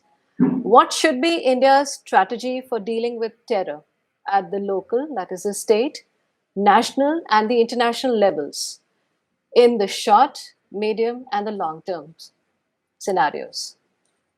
Shall we begin with Jan Hasnain, sir? Right. I will give you in very brief the way I look at it. You see, terror is not a singular entity. Terror is a system. That we have to first understand. Terror is a system. And therefore, to address terror, there has to be an addressal of the entire system. You just address the terrorist part. You address the wherewithal in terms of weapons and explosives and things like that, and leave out the rest of it. Then those networks are all capable of returning. Everything the upsurge can all come back again. So whatever you do, there has to, the first principle has to be a comprehensivity. So an all-of-government approach, number one, and addressal of all the components which you identify make up the terror system in this particular area in Jammu and Kashmir. For example, you can start with foreign support, that is external aid coming in. Everything depends on Pakistan. So it's a question of addressing Pakistan itself. And addressing Pakistan also has to be done militarily, it has to be done economically, it has to be done politically, it has to be done very, very importantly from a communication angle. The Indian narrative must be able to be played out in the entire world. We must isolate Pakistan, must not allow Pakistan to be able to exploit its geostrategic advantage. It's got a huge geostrategic advantage, which we'll have to admit. And that geostrategic advantage must be negated, must be neutralized. The Indian narrative has to be played out. There's no reason why India, a country economically so much stronger, militarily stronger, politically respected, diplomatically respected around the world for its democratic credentials, etc., why our voice cannot be heard in all the important capitals of the world. This is the diplomatic side which I'm talking about. Then I would look at the human resources involved in terror, which is essentially the terrorist himself. Curtailing that, infiltration has to be countered. No two ways about it. Recruitment has to be countered, which means you go back to what General Nirmal Vij said in 2004, I still remember, or 2003 rather, when he took over as the chief. He said, bring the strength of terrorists in the Kashmir Valley to sub 1,000. And that was so important because today, as you very correctly said, I think by General Bhatia itself, General Bhatia, 135, 140 terrorists today in the valley. Yet, that strength is creating a problem for us. But we brought it to sub 1,000 from 2003 onwards. This is something we got to continue working on, that when the mathematics of terror, you eliminate, neutralize a certain segment of terrorists. For example, 130 terrorists have been killed this year. It should not be that 130 or 140 have been recreated by recruitment and by infiltration. You have to ensure that the mathematics are absolutely correct. 50, 60 terrorists could be created, so that at the end of the year, the mathematics are completely in your favor. That's one. Material, I'm not concerned so much about, because I know that material is very, very difficult bringing in material today. Small segments of equipment coming in here and there. Of course, the drone threat is something that we have to cater for. Strategically, when you look at it, ideology has to be neutral. This entire aspect of separatism is linked essentially to radicalism. The whole intent of creating the Kashmiri Pandit Holocaust in January of 1990 was linked to this, to make sure that an obscurantist ideology coming in from the Middle East to Pakistan, Afghanistan, and linking it to Kashmir, to bring the Ummah together, to bring about a voice, an Islamic voice together, to ensure that Kashmir's credentials, Kashmir's secular credentials, the aspect of Kashmiriyat and Sufiyat does not exist any longer. That was the whole intent. We have to recreate that. The attempt by Prime Minister Modi to bring about a Sufi revival last 2 years ago, 3 years ago, the thing was conducted in Delhi itself. This should be repeated many times over. One or two other issues only strategically. Networks. All networks have to be identified. I think the NIA has done a very good job on the financial networks, the banking system, to make sure that all kinds of clandestine network financial systems do not allow money to enter into the system there. Overall, the police has done a superb job on this. Other networks exist. Media has been controlled to a very large extent. The ideological networks have to be ensured that they are controlled too. The wide road networks, the networks which used to be involved with the creation of the street agitations, they have been largely neutralized, controlled, but they must not be allowed to revive.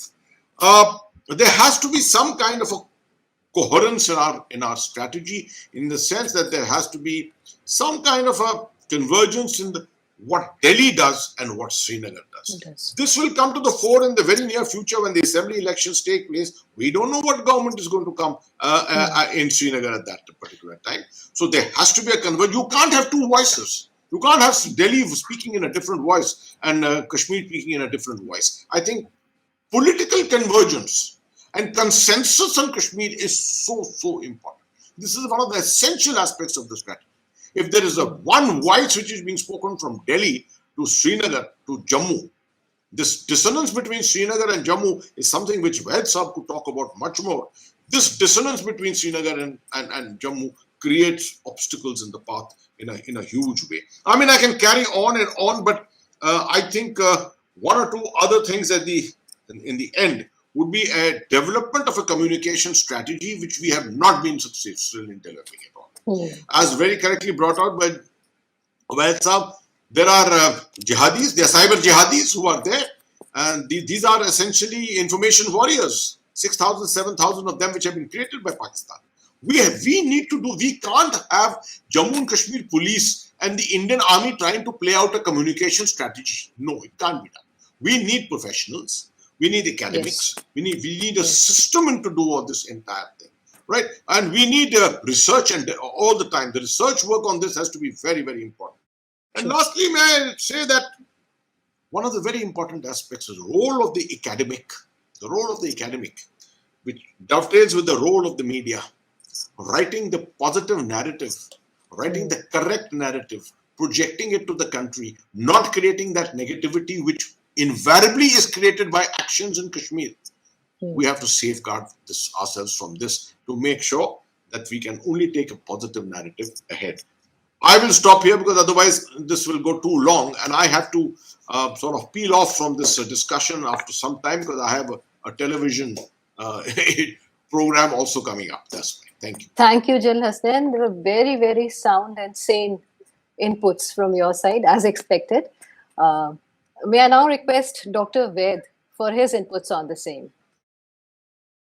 I will avoid what General Hasnain has said because that would be repetition. A lot of those are very, very important, valuable suggestions, and I would not like to repeat them. But I would like to add few things. One, the very ecosystem in Kashmir, which actually, which is responsible for creation, nurturing, and sustaining terrorism, that needs to be actually dismantled. I'm talking of only Kashmir part. Don't leave it to only security forces. I think security forces are doing their job commendable, but you have so many wings of the government. You have education system, you have universities, you have the whole civil society, religious leaders, political parties, very rightly put up by General Hussain. See, one statement coming from Delhi, and look at the statements coming from mainstream pro-India parties like PDP and National Conference. These are taken advantage of by RNC across, and not only them, even the youth of Kashmir gets very distracted and a wrong direction, which actually should not be our aim. And you are harming your own nation. And ultimately, who are suffering? The people of Kashmir are sufferers. They are the biggest sufferers. In fact, most important aspect of the whole of this conflict is the human resource of Kashmir. Our main concern should be their welfare. And by issuing such statements, are you helping them? No. So that is one part. Other I would like to mention is Hurriyat was created in the early 90s as a separatist party, and it has an agenda. It is promoting a separatist agenda. It has only brought bloodshed and destruction in Kashmir. Do they have a plan for welfare and development of people? I don't think so. They are responsible for killing of so many people and destruction, and the economy has been destroyed. The complete life of Kashmir has been destroyed. Now, I think a political dispensation which is pursuing agenda of Pakistan, the separatist agenda of Pakistan, should not be taking advantage of the Indian democratic system. That is my personal feeling. I think we should not allow such entities. Another aspect I would like to add here is Jamaat-e-Islami is playing a very dirty role in this whole the game of terrorism in Kashmir. And I think the focus of the Indian state needs to be on Jamaat-e-Islami, because every Kashmiri in the valley knows the dirty role played by Jamaat-e-Islami and how they are actually supporting, nurturing the Hizbul Mujahideen and other terrorist organizations. I think we need to have a great crackdown on that. The uh, mm, systemic uh, things which General Hasnan mentioned, like crackdown by NIA on financial systems, the other systems we need to crack down. Coming to the national level, we, I think, have fishers not only in Bengal, in Kerala, in Hyderabad, in some cities of UP. I think uh, hundreds of Jamaat Islami funded madrasas run in Kashmir, and thousands of them are across the country. We need to see whether they are giving pure religious Islamic education, or are they being used for radicalizing youth. I think some surveillance needs to be on them. And then who is funding them? What is the purpose of this funding? So somebody needs to go into them in this aspect of society. Political parties, we need to, I think, have some kind of consensus as far as national security is concerned. Look at the statements coming from PFI, statements coming from organizations like SIMI. Uh, I think they're quite damaging to the integrity and security of the country. So we need to be cautious about it.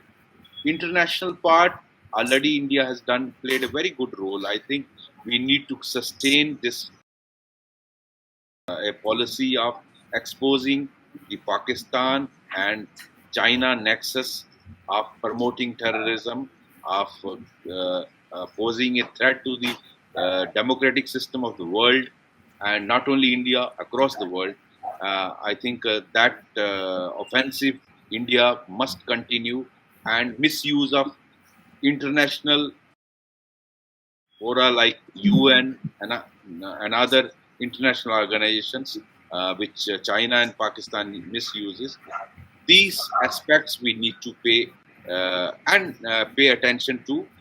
Another aspect I wanted to mention here is, I think we need to have a long-term plan to and a comprehensive plan to tackle terrorism. You saw what President Macron came out with his action plan in his country, in France. I think something like that India needs to think on these lines, and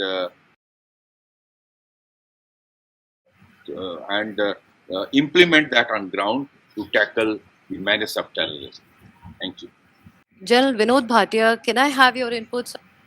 General Hasnan has really covered the complete thing, and so is after that thereafter. So I'll not go on the repetition, but we'll have to address both the internal factors and the external factors. We have to understand the Pakistan is only a major factor, though, and as covered earlier, how do we change Pakistan's behavior in the mid to long term? One of the things, we have a diplomatic, political, economic, and of course the military needs, and they are proving effective at times and not so effective at other times. The world is it's a network world, and they will always look after their own national interests. And Pakistan got that geostrategic space, as Jim Nastai pointed out. We also have to, I think, adding to all this, we should look at Pakistan's weaknesses. And one of the major weaknesses of Pakistan, where we can put pressure on Pakistan, is the provisions of the IWT, the Indus Water Treaty. We've been very responsible, and that's how we should be. But there are ways and means of putting pressure on them on the Indus water, because 95% of the water of Pakistan flows from India, and that's a very major concern for Pakistan. So Pakistan should try to understand that in the long term we can create problems for them on the IWP. They can keep going to the International Court of Justice, and we know how courts of justice function. We have to be a little more aggressive on the waterfront. So that what actually pinches Pakistan. I really do not know diplomatically how it works, but there are a lot of nations who just don't bother too much about the international law, and China is one of them. And we are today a risen responsible power. We are a resurgent nation. We are a regional power, and we will have to look after our own national interests, and that our national interests are a secure India, a modern India, a prosperous India. And we cannot be prosperous modern without being secure. And terrorism is going to continue the way it's going to continue the last 4 decades. So Pakistan army has to feel the pinch, and the Pakistan people have to feel the pinch, feel the pain of spreading terrorism in our country. I will not go into more details. They are covered. Internally, we'll have to look at what the people of, especially Jammu and Kashmir, look at their aspirations, address their aspirations. If you go into the budget of Jammu and Kashmir, the budget of Jammu and Kashmir for the present financial year, what the figure is 1,80,000, and that's for a population of about 1.36 crores. Whereas neighboring Punjab or Haryana, for that matter, Punjab got a budget of about 1.62 lakh crores, or probably 3 crores. So look at where is this money going? Are we providing a good governance? Are we giving a good, effective administration, a good education system, economic development? I don't think it is there. We'll have to look at our own internal fault lines also. Without that, we keep on saying that everything is very nice, everything is very good, and the IW we talk, information what we talk about, the narratives we talk about, the narratives have to match what is happening, what people see also. And too much of visual footprints of the armed forces, like you said, the generation in the 90s. People have grown up just seeing the security forces in Kashmir. So it will have to be an all-round thing. We strengthen the counter-terrorism grade. We have a strength. We have a very good counter-terrorism grade, but that alone is not going to suffice. We need the political will, both at the center and the state, because it is a political problem. Let me also say it's a political problem, and these are solvable political issues. Economic development and the cost of repetition, education, the cost of repetition, this has to match good, effective administration. And we also have to understand that without effective administration, we will continue to go on the way we are going. The administration also has to change. I think I'll end out here, and I endorse what I said earlier. I totally with a lot of things are being done, and we should reinforce good things and keep reviewing the strategy every 3 to 4 years. We have an action plan. The NIA is there, and the other factions which are to be taken care of. What we normally call velvet glove with the army fist. Thank you. Me being the last speaker, most of the points have already been covered. But to bring it very crisply, you see, there has to be a whole of government Okay. approach. There is no denying that. So, what I am talking of, very quickly, there has to be a whole of government approach. But the primacy of the effort can be a little nuanced or different at the state level, at the national level, and the international level. What I would say is that security and I would say psychological conditioning or reconditioning should be the prime effort in the immediate short to mid-term in at the state level, while all the other revamping the education system, the religious discourse, all that happens, the alienation or mainstreaming the alienated population, administration, economic upswing takes place, but the primacy of the security and the psychological effort in JNK in the foreseeable future has to have the primacy. Of course, we have to raise the cost not only for Pakistan, but also for the separatists, for the OGWs, for the terrorists per se, as also for those elements which were alluded to by General Hasnain earlier, those who will say Jibe Jibe Pakistan, or who will talk of, who will put the national flag of Pakistan in Srinagar, or who will make such statements over something like a cricket match also, who politicize that.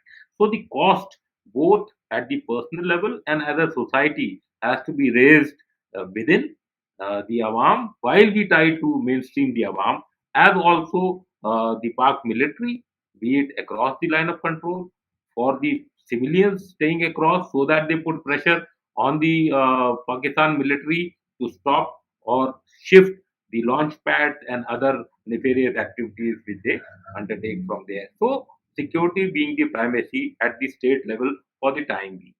At the national level, the political and the economic effort should be having primacy. We have to target again Pakistan and also bring in the mainstreaming of J&K as part of India. So that should be economic and the political effort should be the prime at the national level, while we also put the economic costs on Pakistan for in the regional context. The third, at the international level, the primacy should go into geoeconomics as also diplomatic. How to create the environment whereby bringing that narrative and showcasing to the world with facts as to how Pakistan needs to be not only grey listed but blacklisted on FATF, how it needs to be labeled a pariah state, and also to bring in a commonality in this global war on terrorism. So that can be the primacy at the international level. Just a word on General Vinod Bhatia talked of IWT. 95, I would say 99% of the water coming into JNK and Punjab into Pakistan is from our the rivers which flow from the Indian subcontinent into the Indus River in due course at various stages. Now that is there actually is he, and we've given them too easily. Effort should be made on that, and international laws are either recognized or accepted, but they are not having greater say than our own national interests. And our national interests say that we need to use all those pressure points which need to be put on Pakistan, and that Indus Water Treaty, that abrogation should happen not tomorrow, but as of yesterday. And that we need to divert those waters for our own national use, as also control that flow of water, which will bring him on the knees. We should not be too worried as to the China guy will do the same to us, that we will tackle when the time comes. But the Indus Water Treaty is something which will put that requisite pressure on Pakistan. And when we can abrogate 370, when we can also take firm measures by way of CAA and the national accountability or the population registers and all that, Indus Water Treaty is also something which we must look at more critically in our safeguarding of our national interests. Thank you. I thank all the esteemed panelists of today's discussion. We've had major inputs on various aspects of securing J&K. I hope our viewers also find that they have got very, very important inputs on solving these issues. To conclude, perceptible shifts in the national identity and domestic politics have introduced fundamental rethinking at the state level in Jammu and Kashmir. And exceptional initiatives have been taken at all levels by the forces, the civil administration, as well as the trajectory of the situation in the state has been successfully altered. Though a positive outcome is not assured as yet, as most of you have pointed out, the trend is sufficiently encouraging to hope for better times. But the process is likely to remain a relatively uneven one. I thank all the panelists. I thank General Hasnain, General Arvind Bhatia, General Vinod Bhatia, Dr. Ved for being with us.